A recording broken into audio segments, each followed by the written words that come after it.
Okay,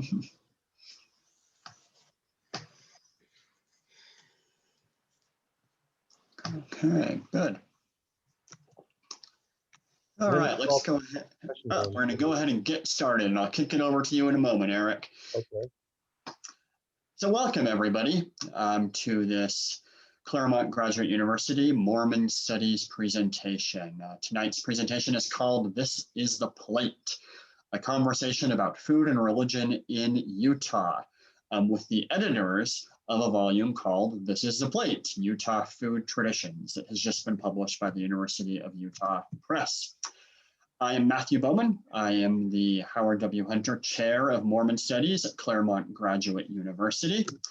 And this presentation is sponsored by CGU's Mormon Studies program.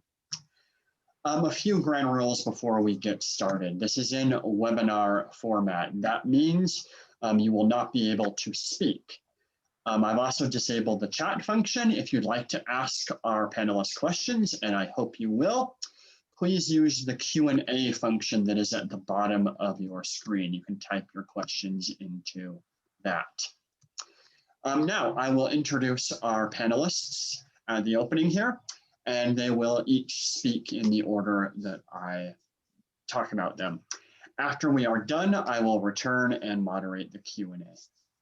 So first we have Eric Eliason. He is professor of English at Brigham Young University, who specializes in folklore. His books include the J. Goldwyn Kimball stories, Wild Games, Hunting and Fishing Traditions in North America, and A Latter-day Lore, Mormon Folklore Studies, that last written with Tom Mould.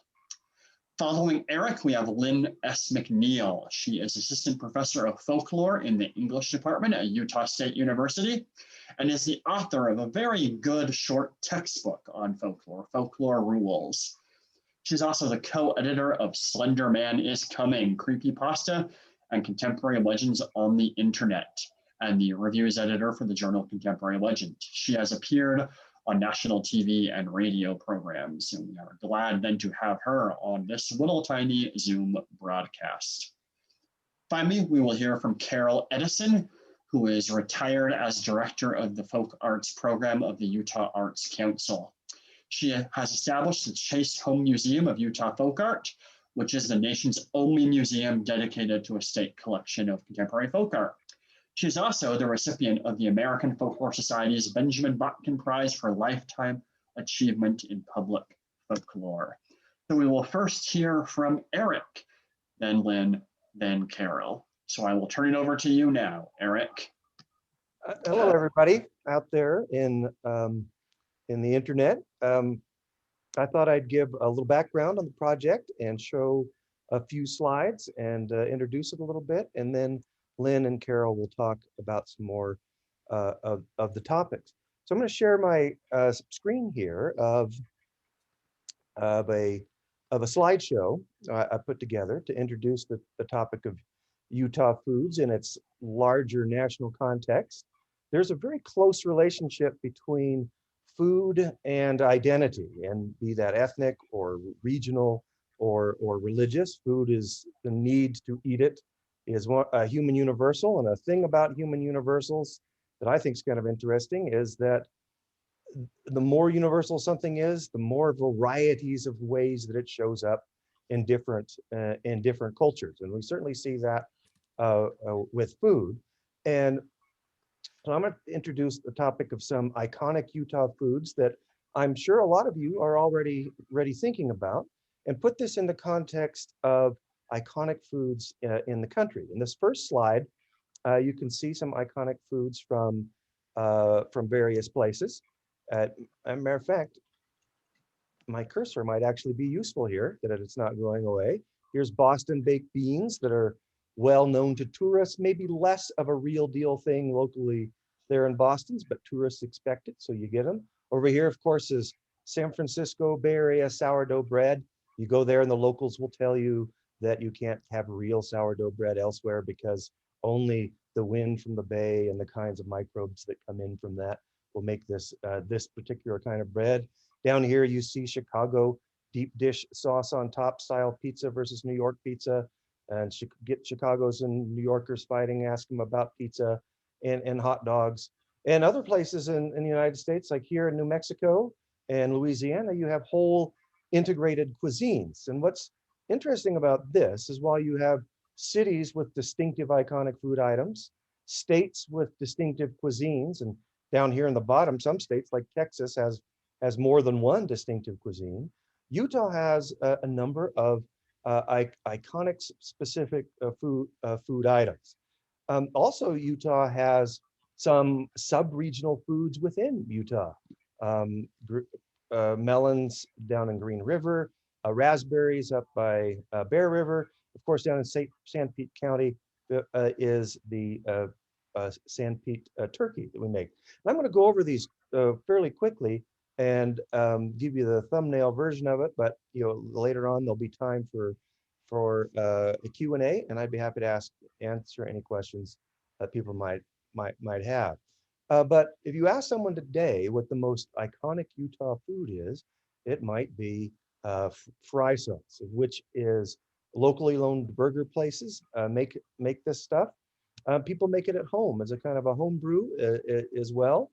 One of the if you want an earful from a Utah burger shop owner, ask him, well, isn't fry sauce just kind of ketchup and mayonnaise mixed together? And they'll say, oh no, that's just the beginning.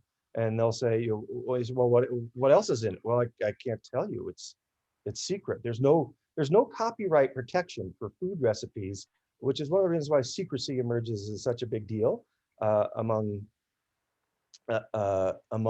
restaurateurs. But one of the things about fry sauce too that's interesting is that you don't have to like it. Some people hate it. Some people like it, but everybody knows it's distinctive to Utah. Matter of fact, there's a legend, I don't know if it's true or not, that there is a burger place in Wendover, Nevada, a famous border town, where it says, no, we don't have fry sauce, you're not in Utah anymore, but we got slots, which, is, if there was ever a cultural state border that was significant, the one between Utah and Nevada is probably one. Though there's a significant point in the story of the emergence of iconic Utah foods is the 2002 Salt Lake City Olympics. Now, there was a consciousness among Utahns that particular foods were distinctive to the area. But one of the challenges that the Olympic organizers had in 2002 is they very much wanted this to be the Utah Olympics and not the Mormon Olympics.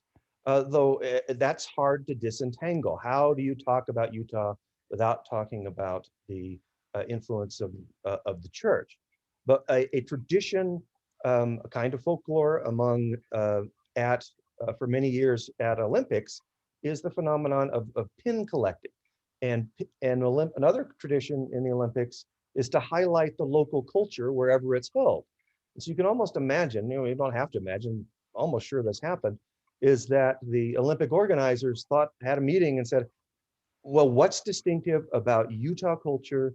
It's not really about the church. And I'm sure somebody said, well, there's fry sauce.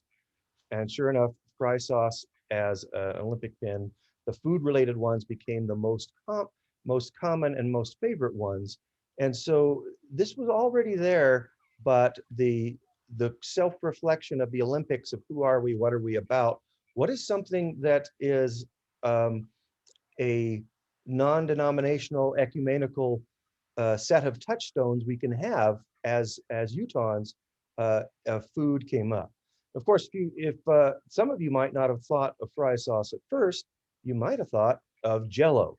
And if Jello, if fry sauce is the living tradition that's very much alive and well, Jello is more of a heritage thing. It's still consumed more in Utah than it is elsewhere, but it's more maybe alive in stereotype than in actual culinary practice. I think there's probably a connection between Jello now as a food marketed towards children and the demographics of Utah with a lot of children. Again, Latter-day Saints influence there. But this is a point in the trajectory of the history of Jello. Jello's history is interesting. Today, we think children's food, we think lowbrow, we think sweet and dessert. The earliest uses of gelatin were for jellying meats, and they were, and also Jello was kind of a highbrow food since it was expensive to have the refrigeration technology to be able to keep it cold. But I'm old enough to remember Jello somewhat like this. And of our current tastes today, we look at something like this and think this is awful.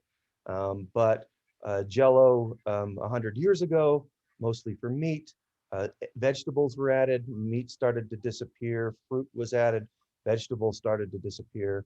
My mom used to always make a Christmas Jello salad that was served on a piece of lettuce. And I know younger generations will think that's bizarre, but this is the cultural trajectory of Jello. And it's really interesting too, as palates change very dramatically. I have a colleague who specializes in the 1700s and did a book on the recipe books from the 1700s. And she and her class tried to make them. And I asked her if any of them were any good. And she said, no, none of them are edible at all. They're just absolutely disgusting. It was their experience. And that I think it's interesting how through time think that things can change. Well, there is the 7-layer Jello is probably the ultimate expression of the Jello maker's craft here. The ladies who are who make this have told me that the trick is to get each one of these layers absolutely the same. Also, when I asked about iconic Utah foods, you might have thought of funeral potatoes, which very much like au gratin potatoes, but with a crispy top, maybe cornflakes being the more common. Very similar to lots of other food items elsewhere in the country. But it's what's distinctive about Utah is that they're called, is the name. So it's not that different than things that you see lots of places, but Utah fairly distinctively calls them funeral potatoes. And of course, the joke is, are they called that because the funeral is the social occasion that you serve them at, or that's what you have to have for yourself if you eat too much of this and it clogs your arteries. I've been a judge for the last 7 years at the Thanksgiving Point Utah Foods Competition. One of the categories is funeral potatoes, and this is the funeral potato entries arranged in a particular order here. This one down here in Southwestern style was really good, but we thought it veered a little bit from the expected conventions of the genre and was a little too New Mexico for a Utah food. Here's the winning one, and you close observers will notice that my pictures are geographically organized properly for the four corner states, New Mexico down here, and Utah up here. Now, one of the things I do when I do this presentation is show this picture, and Utahns are quite baffled sometimes by what these are. Everywhere else in the world, if you ask people what these are scones. This is a stereotypical English scone, made in a pan and baked, served with clotted cream and strawberry jam. In England, this is an iconic food item as well that signifies Englishness and eating this kind of scone.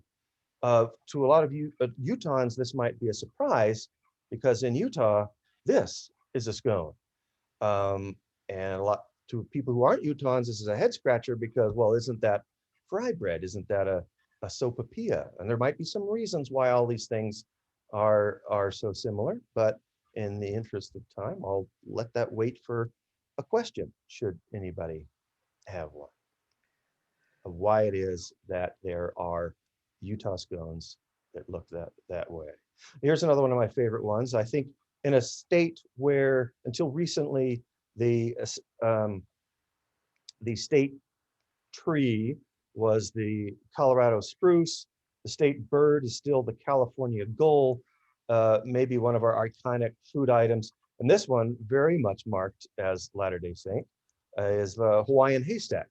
I have a lot of students from Hawaii, and they chuckle whenever they hear about Hawaiian haystacks. We don't eat it really in Hawaii. It's a Utah food, and maybe it's the pineapples that makes it Hawaiian haystacks. But there's some reasons why Hawaiian haystacks as a food thing works well in Utah. One is the church's connection has a long historical connection with Hawaii, and for a long time owned pineapple plantations there. When I was a kid, you could do a summer job, through your seminary teacher. You could go work on a pineapple plantation. And again, according to legend, one year the bottom fell out of the pineapple market. Church had way too many pineapples, and in all of the church magazines, they published recipes that you could make for pineapples, and because you could go get them at the Bishop's Storehouse and make stuff for pineapples. And this Hawaiian haystack emerged from that. Another great thing about this is if you're a mom with a number of kids, and Bobby doesn't like tomatoes and Susie doesn't like onions, you can put all of these things out in little bowls, and you can create your own Hawaiian haystack wherever you want it. And if you ever want to, so this particular picture I got from the internet, from some food bloggers who have been very helpful with this with this project. And I'll show you a picture of them in a second.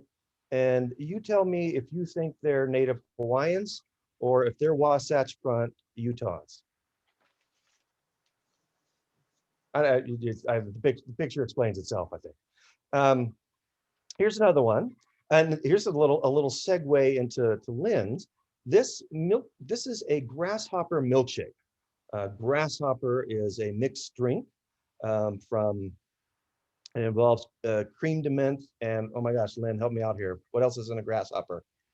Do you remember? I know I'm supposed to, be the expert on Vice here, but I don't think I've ever made one. Creme de menthe is the one thing I know cream de about. menthe is in it, but the grasshopper as a term was borrowed from mixed drinks culture and applied to making milkshakes. And it basically just means a milkshake that's got a mint flavor. This is very much not a Utah milkshake.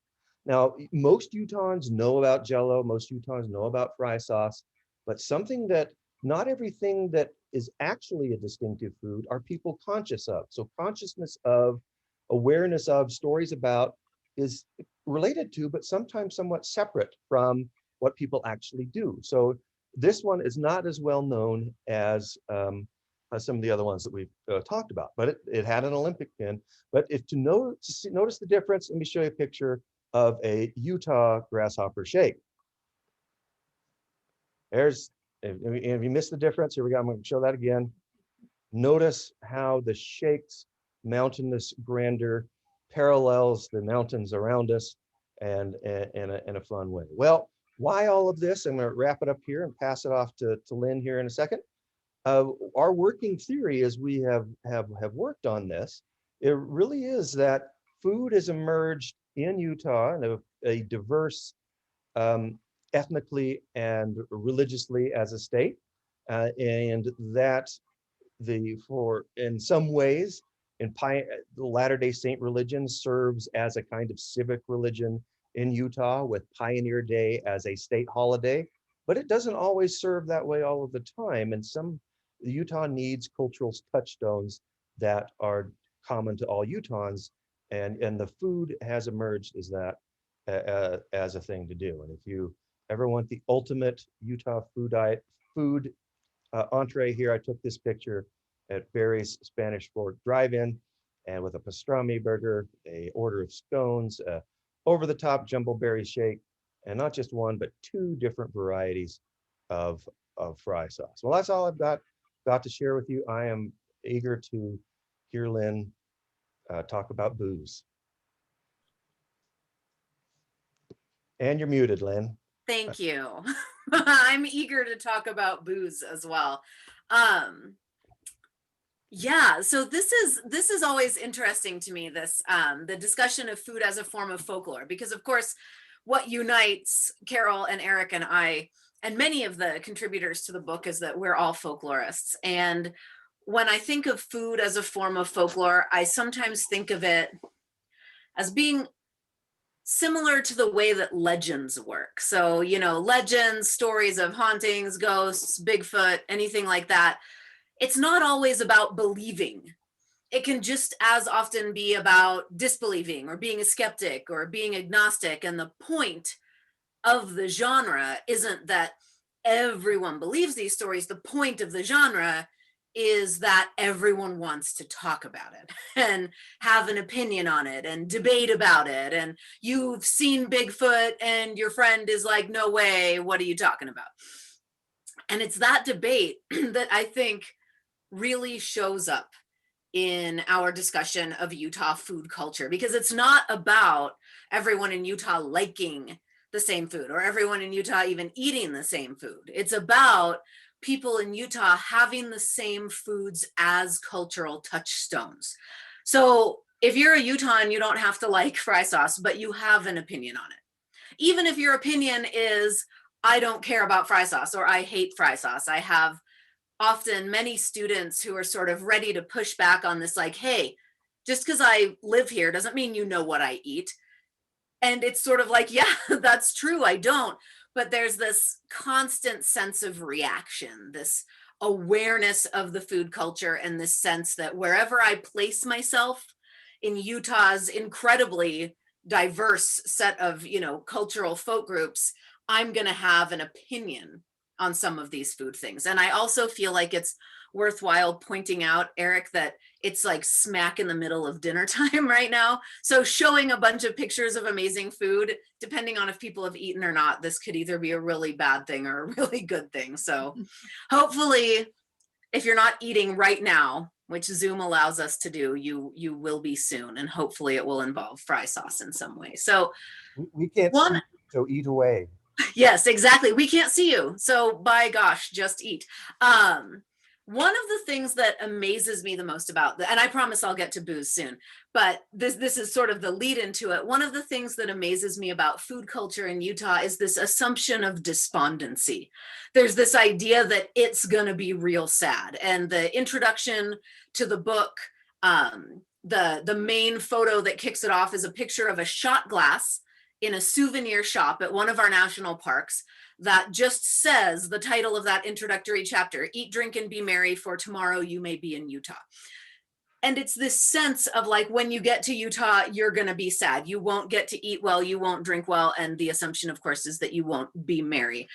And what's amazing, and I don't know how many of the folks in the audience today have spent any substantial amount of time in Utah, is that that's really not true at all in any way. It's such a more vibrant, contemporary, multifaceted scene than people are expecting. And one of the surprising things is that it always has been. And yet there has always been this historic assumption that Utah is sort of this bland, flavorless, uncaffeinated, you know, non-alcohol state. So as the non-LDS church member among the group, I got to write all of what I think of as the vice chapters. So the chapter on alcohol, the chapter on Pie and Beer Day, the chapter on Dixie wine, all of these sorts of things. And we made the decision as an editorial board, as Eric pointed out, to put alcohol at the front of our iconic Utah Foods chapter, which seems, I mean, yes, intentionally breaking expectations. That's not what people think of when they think of Utah, but in reality, it's a huge part of it. There has never been a point in the state history of Utah, even predating its actual statehood, where there was not a thriving production and consumption of alcohol as a product in the state. And it was not, I mean, barring national prohibition periods. The first brewery was opened 1864. I wrote it down so I could get it exactly right. The California Brewery. I love that name because it makes me think of how our state bird is the California gull. We just like to look west and name things after over there. But well, and the idea that things come to us from over there and provide us with things we might not otherwise have, but that we might really need.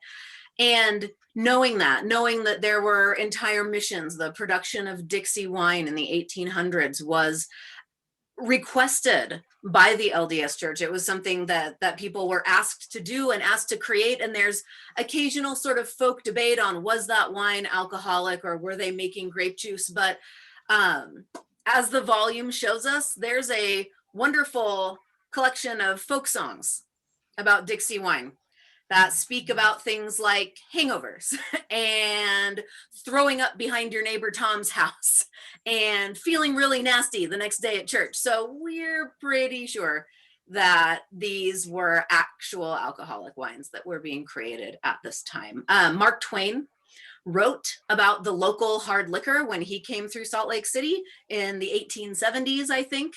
And there's a current distillery, the High West Distillery. It is, you should know, nationally acclaimed for its distilled alcohol products.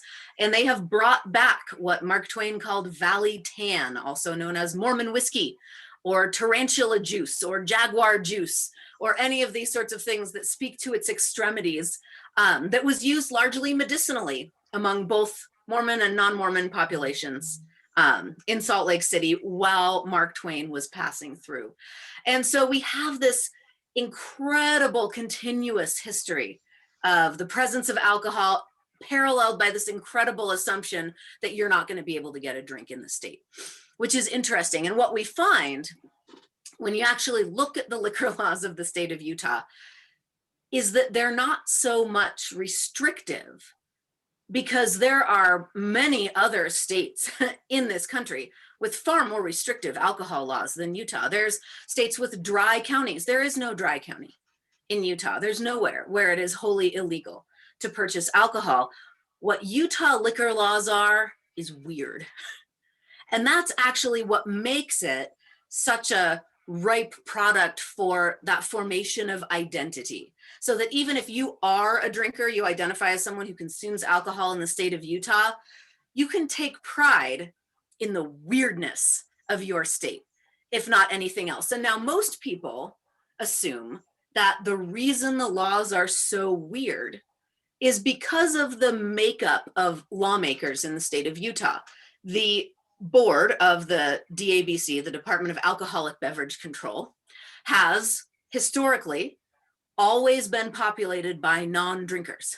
So the people regulating the product are not the people drinking the product. And so there's this assumption that the bizarre rules that Utah has about alcohol come from this disconnect, this sense of just not knowing how things work. So we find laws, and they're changing. That's another major thing that we see, is that it is rapidly homogenizing with the rest of the country, which is almost a tiny bit of a shame. You know, Utah used to require a private club in order to be able to serve hard liquor without food. So bars you had to be a member of if you wanted to go to. And well, there are many locals, especially in popular tourist ski towns, who learned that if you have a membership, you can welcome 7 additional people on your membership. And if a membership costs $7, well, every out-of-state skier who came through the door of the bar, you let them know that if they buy you a drink for $5, they can be one of your 7 members. And you drink for free all night, and other people don't have to pay that membership fee. So like immediate folk rerouting of that rule, right? Intended to keep people from doing exactly this, and it just gets turned around immediately. The rule of the Zion curtain, as it was colloquially known, the barrier, the physical barrier that was intended to disguise the visual mixing of drinks from people who were drinking them. So this was generally one of the more bizarre, but also sort of beloved rules. I think it was dismantled physically and conceptually in 2017. The idea being that what was most dangerous, perhaps, about the consumption of alcoholic beverages was seeing them be made, especially for someone who's not drinking. So in an open restaurant bar situation, someone who's a non-drinker might still witness mixology taking place. And so the Zion curtain was intended to both obscure the view, but also required the odd element that you couldn't hand someone a drink over the bar. A drink had to be walked around outside the edge of the bar and handed to someone. And you can imagine, for people from out of town, again, Utah being a big tourist place, this is just weird. Or the idea that one is required to have food with their alcohol, and that something that, you know, hotel bars have gotten around by offering cupcakes to go, which totally defeats the purpose if we are thinking the idea is to have food in your stomach as you consume alcohol, so the alcohol doesn't affect you quite so quickly. Offering someone $1.50 cupcake in a paper bag is not actually supporting the requirement of that law. And then we get a lot of personal experience narratives as well, of people simply being served alcohol by people who've never tasted it, don't know what it is. And there's actually a big thing sort of globally in alcohol culture that your server is expected to understand, have sampled wines on the wine list, for example, or the beers on the beer menu, and be able to make recommendations. And that's something that doesn't always happen in the state of Utah. But that aside, one of the most interesting things that takes place in Utah because of this duality that there is, these weird laws that a lot of people, you know, yes, you can sort of look on them fondly, but there's also a huge contingent of people who feel implicitly alienated or implicitly judged by these rules, certainly by servers who perhaps make uneducated remarks about, do you need me to call you a taxi, when someone has had maybe half a glass of wine or something like this. So it can become an issue. But one thing that we see on both sides is a playfulness with these cultures. So Eric talked a little bit about the grasshopper, Utah's version of a grasshopper, and we actually see mixed drink culture becoming fairly big in Utah, one with the prevalence of mocktail parties, where people will make non-alcoholic mixed beverages that very much look visually like cocktails for the sake of putting on cocktail dresses and having a fancy party and offering, you know, a bar where different drinks can be mixed on demand. We also see the entire phenomenon of dirty sodas, right? Chugs, fizz and fries, swigs. I can't remember any of the others, but they're proliferating across the state of Utah, and they're a blend So delicious. Say it again. So delicious is the big one. So delicious. Yes, thank you. That's a big one. They're a blend of coffee culture. So the idea of ordering a latte or an espresso, you can get a dirty chai latte, which adds a shot of espresso to what is otherwise a chai tea latte. Well, in Utah, you can get a dirty Dr. Pepper, which is adding a shot of coconut syrup to a regular Dr. Pepper. And so we see this sort of toying with the language and the practices of mixology culture in Utah.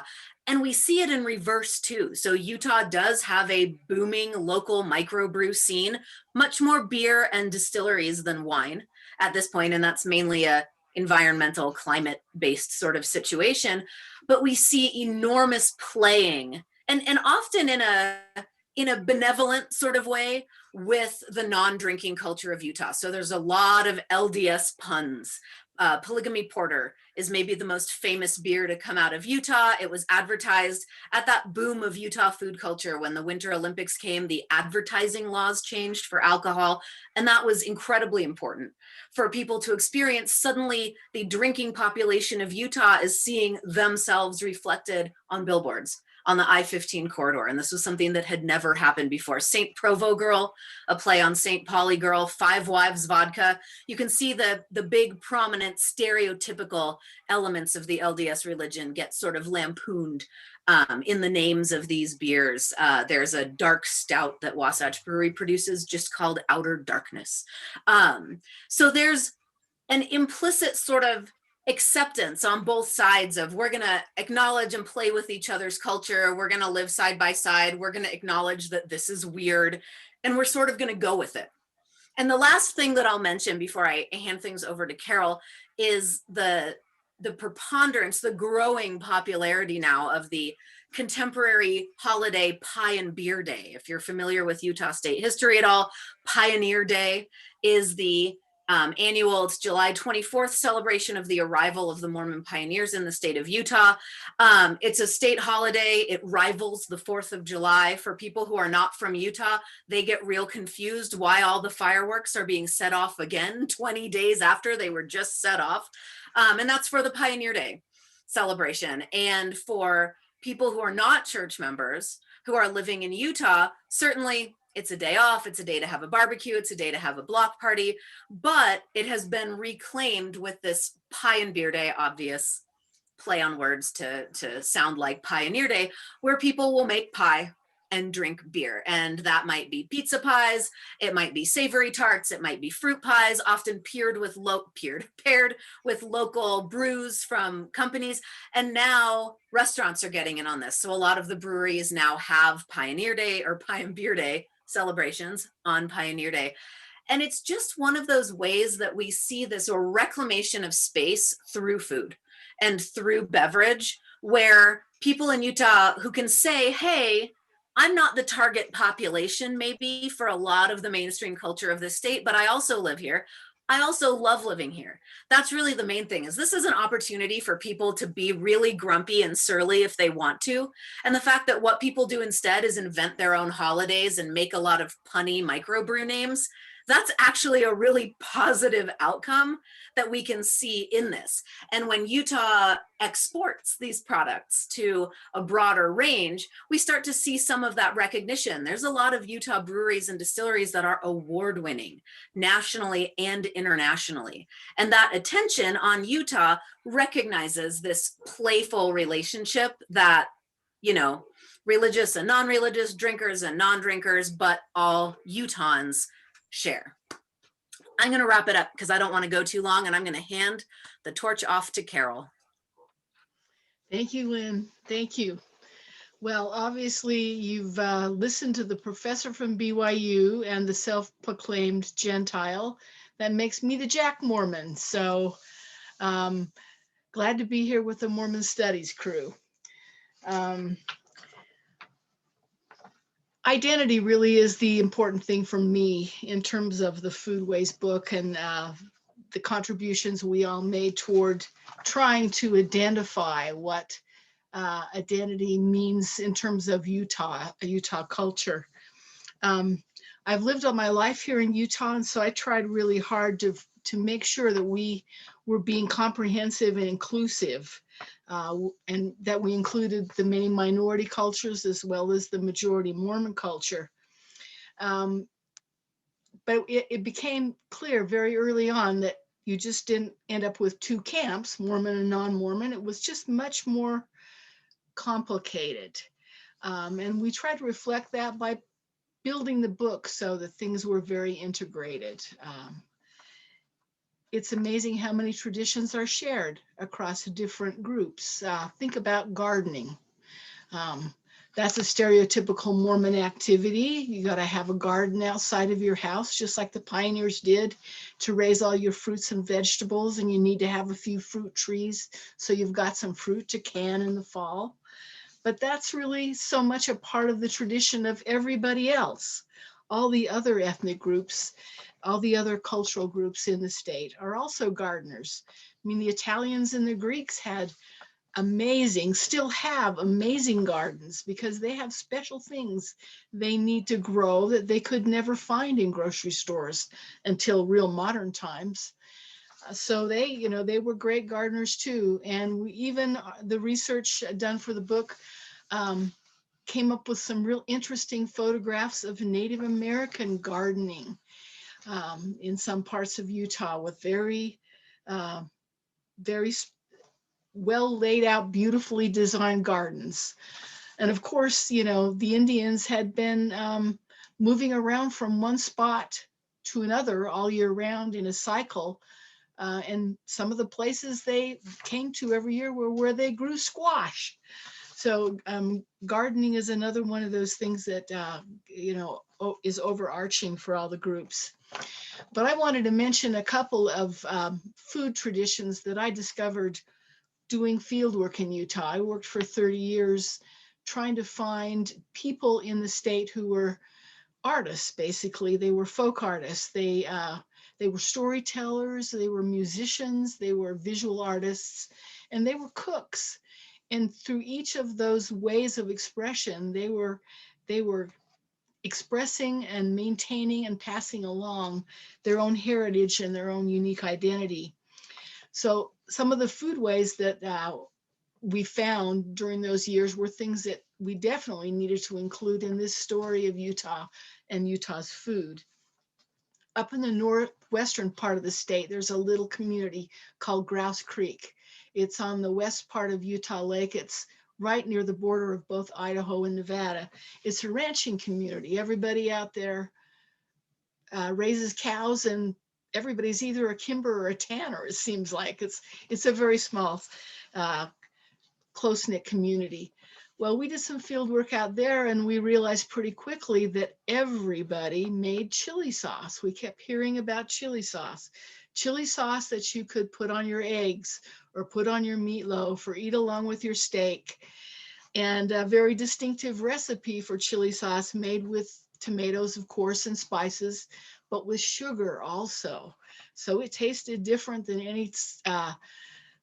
any chili sauce I'd ever tasted. And I grew up eating that, as did many Utahns in the 50s and 60s. And an interesting thing too, in doing the research, we discovered that it used to be there was a category at every county fair and at the state fair for chili sauce. And about 10, 20 years ago, that category totally disappeared and a new one arrived, salsa. So things do shift and change, and that shows you again the influence of other cultural groups to the dominant culture. Another interesting food we discovered was one called Dixie Salad. And of course, there's great controversy about using the name Dixie, continuing to use it down in southern Utah. Right now, Dixie State College or State University or whatever they are considering changing their name, getting rid of Dixie. And but Dixie Salad. I'm going to show go up ahead. Dixie Salad. And but Dixie is something that everyone has everyone who lives down there has great feelings for. It's part of their heritage. The pioneers that were sent down there were sent there so that they could take advantage of the climate, which was much more, well, it's lower elevation, 2,000 feet. So they could grow things like they grew in the South, in America's Dixie. Things like cotton and grapes and grapes for wine and lots of fruit that didn't grow elsewhere, things including pomegranates. And over time, this salad that everybody calls Dixie salad became an important thing. And it basically was a Waldorf salad, a salad made with apples, chopped apples, and with pecans, another unique low elevation product from the Dixie area, with pecans and with pomegranate seeds. And this is something that everybody down in Utah's Dixie traditionally has for Thanksgiving, which is when the pomegranates and the pecans are ripe and available. In doing research about Dixie salad, it became clear very quickly that if you go on the internet and try and find out recipes for Dixie salad or information about Dixie salad, everybody on all the blogs, on all the sites is either from the southwestern corner of Utah or over the border in Nevada, or say, I grew up in St. George. So it's a true regional thing and a real marker of identity, being a Dixieite from southwestern Utah. In doing fieldwork, I was also interested in the foods that ended up being promoted kind of as tourist foods, things that were important enough locally and available enough locally that they could be advertised, and they'd be there when the eager tourists showed up and wanted to find out all about the Bicknell's sweet potato pie, sweet pickle pie. Oh, I read about it in the paper and I need to have it. So pretty soon, things that maybe get started as a fluke could end up being a real marker of that community. And pickle pie is one of them. There's a small town called Bicknell down by Capitol Reef in central Utah. And a lady named Kula Ecker, who was the pie maker at the local cafe, created a few odd pie recipes, a bean pie and a pickle pie. And she got enough attention for those pies that became a destination food, something people were looking forward to going and getting. A similar story with Green River watermelons. Of course, all over the state, there were areas where different foods were important, were produced, and became cultural icons for that area. But some of the areas took advantage of the opportunity to make their product a tourist product, something that people would look forward to. And the Green River melons are now renowned throughout the state and in surrounding areas. So all of these things are markers of identity. This is the way people really want to be known. And I think we're getting a little short on time, so let me skip ahead to a few more examples.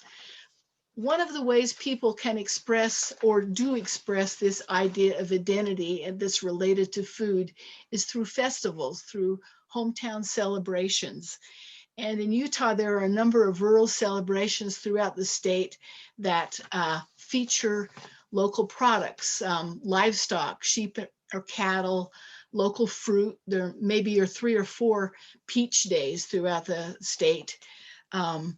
Raspberry days, just all kinds of different things that people have traditionally raised in that area, and it's become a real marker of identity. The interesting thing, though, is that in a number of these communities, those crops are long gone. There are no longer tomatoes being grown in sufficient quantity to market in Hooper.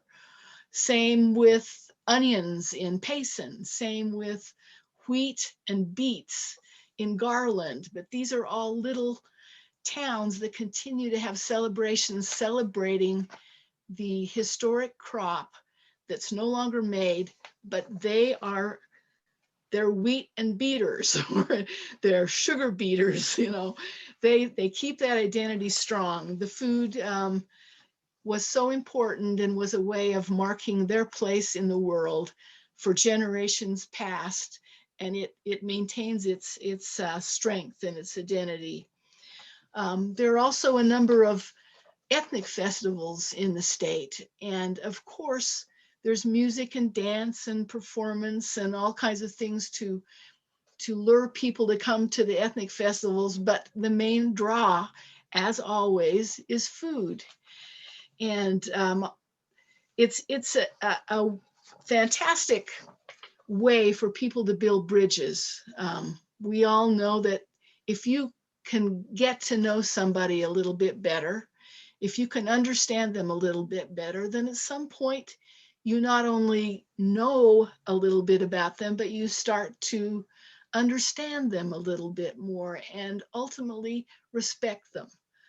And ethnic festivals have been one of the ways through food that have built bridges with Utahns over the generations. I'll mention the Greek festival briefly because it's such an amazing festival in downtown Salt Lake. The ladies of the church spend months ahead of the summer event cooking food in the cathedral kitchen and freezing it in the kitchen's freezers. And when it's time for the festival, they've got a buffet of choice foods like you can't believe. And everybody goes to the Greek festival to buy food, to either eat it there or take it home.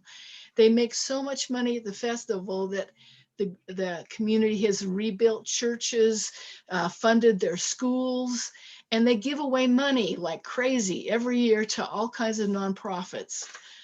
But it's all that process of people learning to love each other because they can love each other's food. And it's a really wonderful thing. And I think that's probably time for questions now. Thank you so much, all 3 of you. This has been really interesting. I love this kind of discussion of something that seems so commonplace on the face of it, but carries with it so many meanings and does so much work. So as I said at the top, if you have a question, feel free to put it into the Q&A box at the bottom of your screen. I will then kind of field some of these. And the first we have, Carol, is for you. We have a listener who is interested to know more about your process of field work as you have dug around in Utah foodways. That is, what have you done? And I suppose, how much have you eaten? Well, I'll tell you, I've eaten way too much. I can promise you that. When we went, the process of field work is so much fun. It's really a wonderful thing. Okay, let's say we were headed down to Carbon County, which is an area that has a lot of Greeks and Italians and Hispanics and Mormons too, but it's a mining community. So what we basically do before we went was talk to anybody we knew who had contacts in Carbon County to find out what the makeup of the population was, what we might expect to find. And we take those leads, and what usually happens when you're gathering leads is that you start hearing the same thing again and again and again. You know, it might be you keep hearing one person's name again and again and again. And like, I remember hearing about Rose Leonelli. She's just the most fantastic cook on earth. You better go see Rose Leonelli. So then you go see Rose Leonelli and you interview her and find out about where she learned to cook, where her recipes came from, where her food's enjoyed, who has learned how to cook from her. That's kind of the process. And, you know, you do interviews and you take photographs, and you find a repository for those materials, and you also share them back with the informant. Wonderful. Networking, it sounds like, and a fair amount of it. We have a question about migration, and I'm glad we've talked a little bit about this, right? And it's an odd fact, I think, that you see on some demographic maps sometimes, that the two states of the United States that have a majority ancestry from the British Isles are Massachusetts and Utah.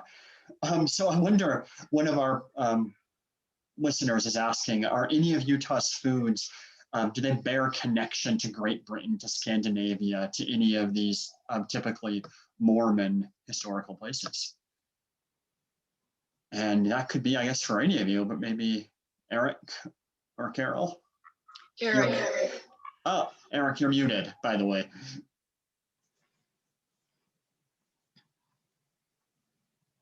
You are muted, Eric.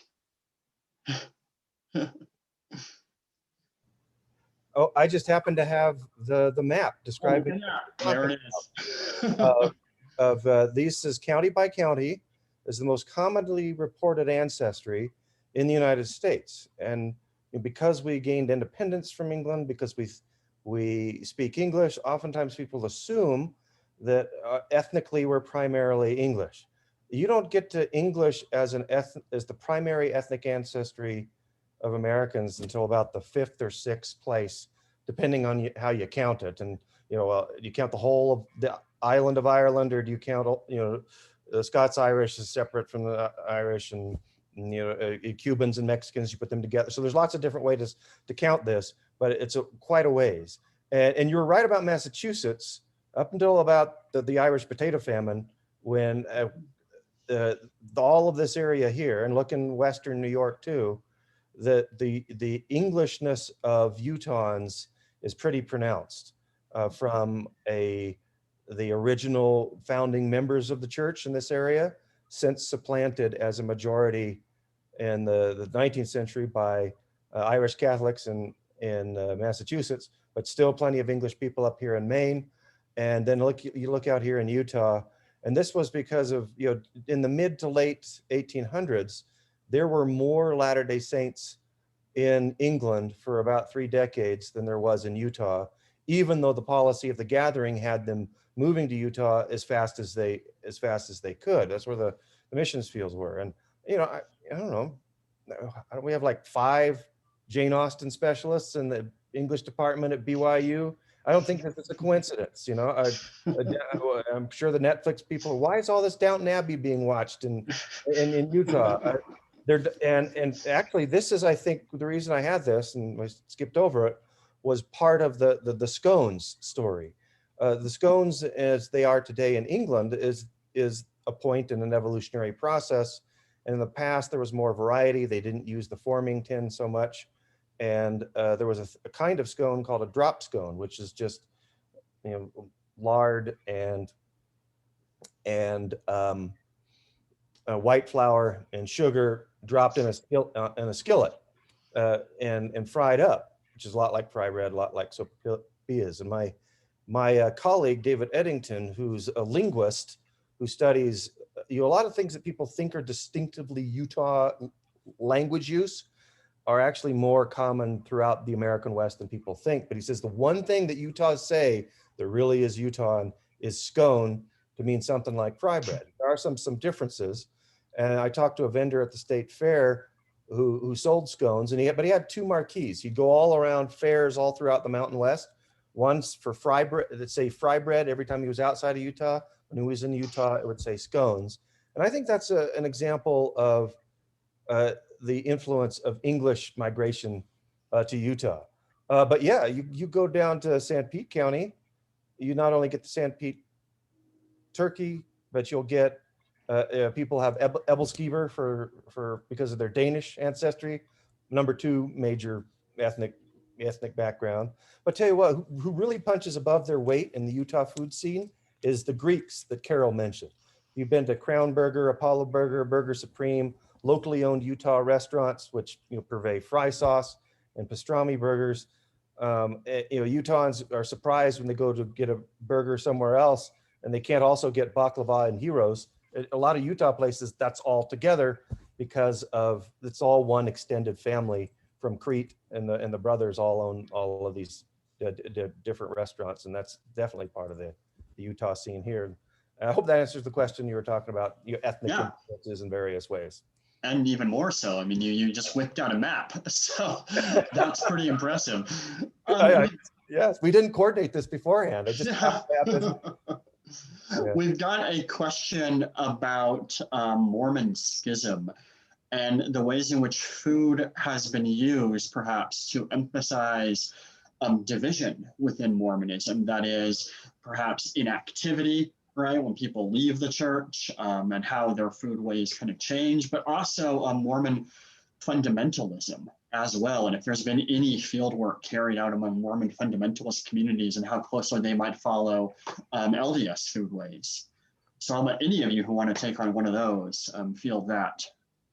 I've heard from several places and seen it myself in Colorado City, is the schism with a lot of modern fundamentalists happened after the mainstream church started to get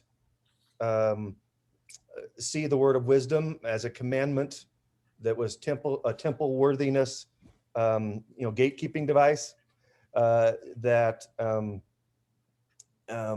and some people have suggested that as plural marriage and united order disappeared and the gathering disappeared as things that made Mormons distinctive, we needed something else. And so we doubled down on the word of wisdom and it started to become more important. But you go down to Colorado, who's more hyper Mormon than fundamentalists? But they drink coffee, and that's not a marker for something that's bad for a lot of them. Of course, there's a lot of variety and diversity in lots of different groups. So, but I know for some of them, that's not. It sounds like somebody knows the right question to ask here as far as this goes. Yeah. Can I just say, well, the fundamentalists still have polygamy, so they didn't need the word of wisdom to replace it. Just to be clear. Exactly. That's how I was going at. Yeah. Boundary maintenance device is the anthropological term there, and you want to maintain a distinctiveness as a community. You got to come up with something. If you shed something else got to emerge. There's a recent article published in the journal Western Folklore on ex-Mormons' rites of passage into their first drinks of alcohol.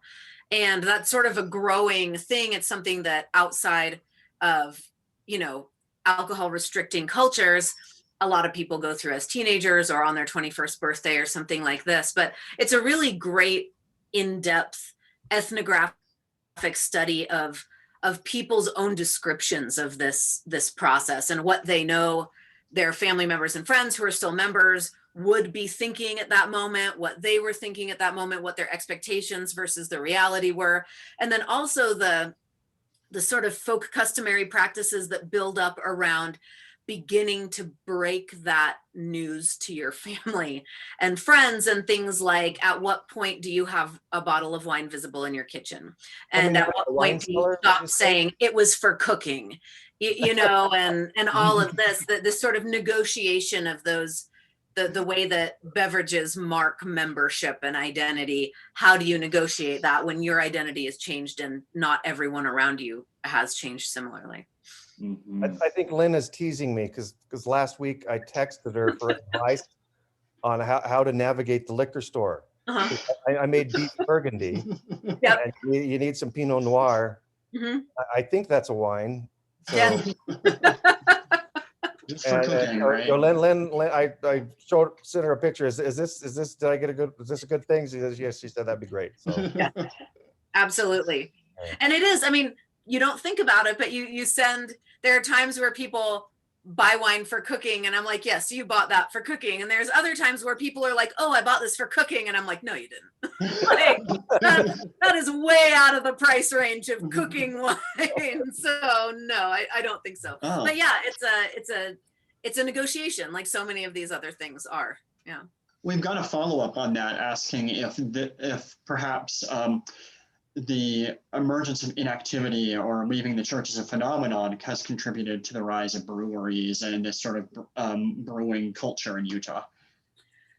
My opinion on that, and someone who is a member of the church may answer it differently, but I actually see a lot of the prominence of microbreweries and distilleries, craft distilleries, real small distilleries in Utah, I see as strangely an unexpected offshoot of lifestyle blogging, which is enormous within the LDS church. There's actually a self-described name for it online, the bloggernacle.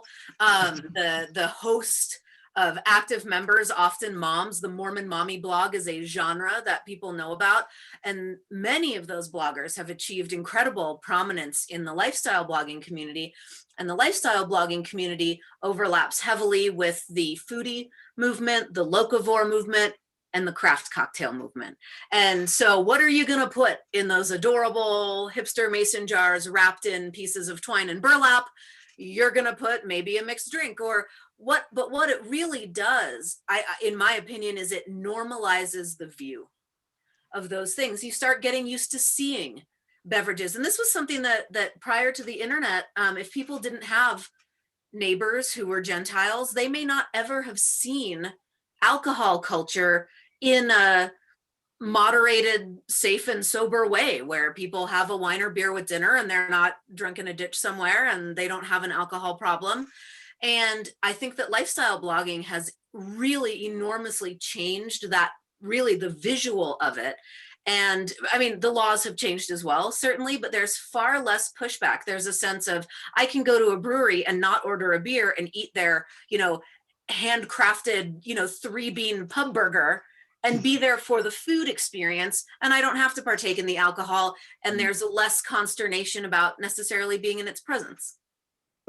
Those folks were great help too for pictures for the book. A lot of them were blogging their food. Yeah. And like, hey, we'll give you a free credit and a shout out in the book. And they gave us a free picture. The cover art is.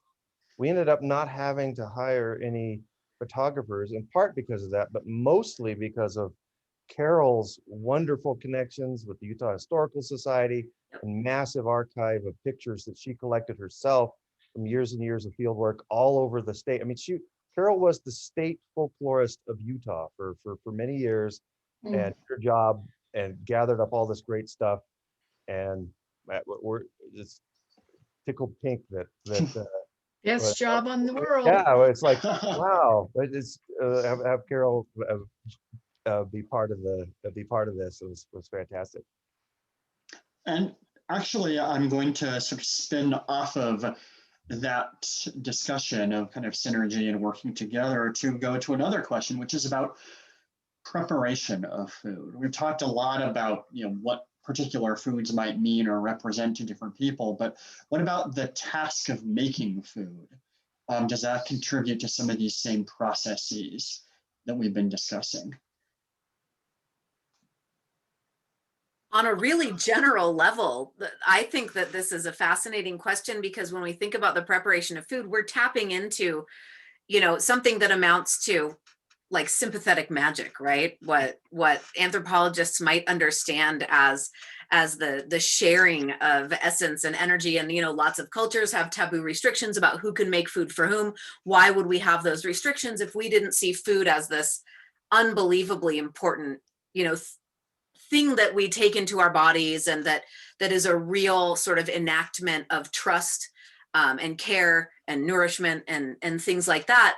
And I think we do see that enacted in a lot of Utah culture. And one of the places I see it is in the close relationship between commercially produced food and food produced at home.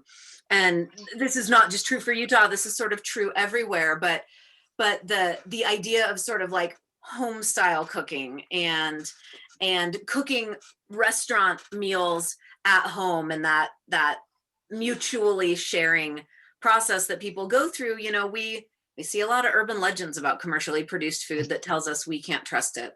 And it's interesting when we see in Utah the examples that tell us the other thing, everyone wanting to figure out how to make, Cafe Rio or Costa Verde's pork, like Jill Rudy wrote an amazing chapter all about that. And so I think it becomes a more theoretical issue than sometimes we expect. Mm-hmm.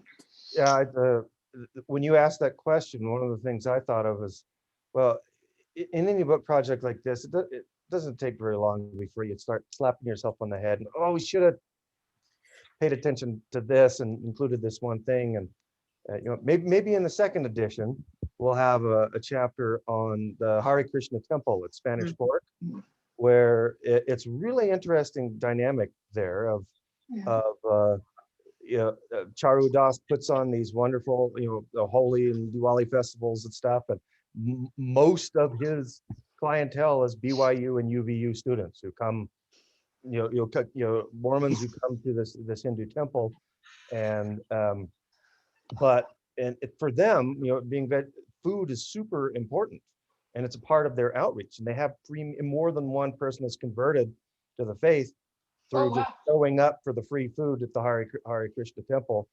And I have this theory that if you're a vegetarian, I sometimes, I'm not a vegetarian, but sometimes I eat vegetarian food just because I know they're working harder to make it good. You kind of have to. It's like, meat is like in pressing in comedy. You can get a cheap laugh if you go blue, but if you have to go to a family-friendly comedy club, you got to work harder. I think vegetarian cooking is the same way, and the Hare Krishna food is delicious, and they know their audience too. They have these big panels of all of these quotes from Latter-day Saint general authorities about the prohibition against eating meat and the word of wisdom, which decided not to get focused on when, if any of you listened to your Temple Recommend interview and what they asked you and read D&C 89, you may have scratched your head at like, how did this scripture end up into these Temple Recommend questions? It's a lot of interpretation went on to get from one place to the other. And at one point in the 30s, the Latter-day Saints bounced around this idea, and man, the Hare Krishnas, they have these panel boards of all of these general authority quotes, which I thought was great. Yeah. Good. We are running out of time, so we'll do maybe just two more. First is, do you see any correlation, connection between these changes in Utah food culture, the rise of, we've been talking about these kind of breweries and micropubs and so on, and what this questioner is calling the secularization of Utah culture? And is maybe we might say the kind of rise of a religiously diverse Utah, a Utah that kind of embraces the maybe Protestant secularity of American culture writ large.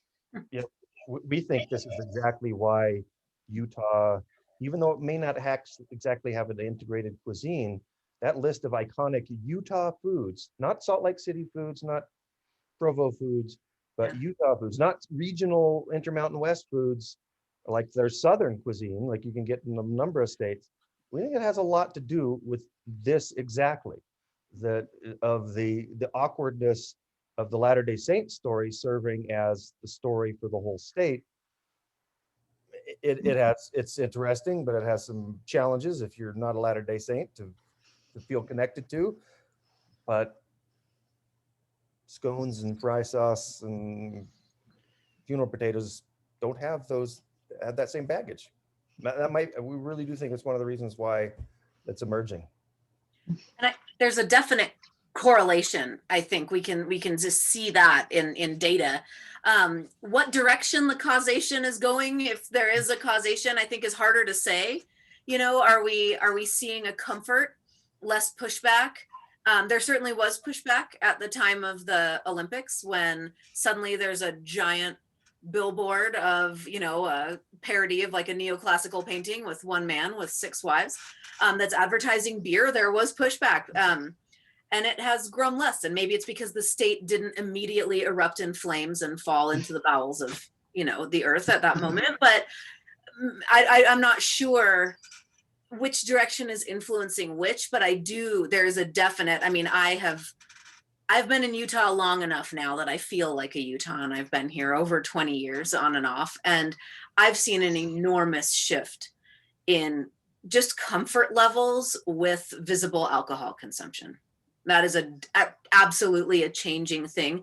And I don't know if it's a result of secularization or if it's a shifting in the attitude of religious people. One of the funnest things I saw at the state fair, they have a Utah foods competition there too, was skinny jeans, beard, thick glasses, hipster guy, and blue-haired grandma getting first and second place in the funeral potatoes competition, giving each other a big hug, and how things kind of come full circle. The kinds of things that emerge in the locavore movement, in artisanal hipster culture stuff. The things that they are trying to rediscover, Latter-day Saint Utahns have been preserving all along, of canning and making your own food at home and stuff like that. There's a strong culture of that we never stopped. And so when people in Utah try to recover that, well, it's already here. And the center of the industry for this kind of food is here too.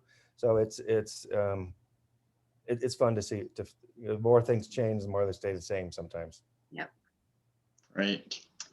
Last question, and this might be an appropriate one to end with. This person would like each of you to say up or down on fry sauce and why. We got 2 big ups. Carol? I am a 100% convert to fry sauce. I demand it. I love it. I want it to have pickle juice in it.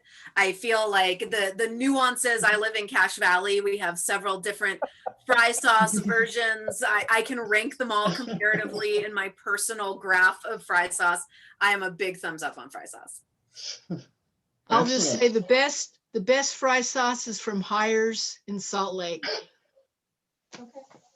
You might have some pushback on that, Carol, but the fact that we can have that conversation, I think, is a good thing. I never liked straight ketchup, and when I came to BYU as a freshman, fry sauce was proof to me that I was at the Lord's University and in Zion on earth, that it was there and I was in the right place, and I was so excited about it. But I thought this was a trend that was sweeping the nation. I didn't have a consciousness of local foods. And so when I went back to visit my parents in Denver, I asked the person at the burger place, well, can I have some fry sauce with those fries? And they're like, fry sauce? You mean like ketchup? I didn't say this, but I thought, well, no, if I meant ketchup, I would have said ketchup.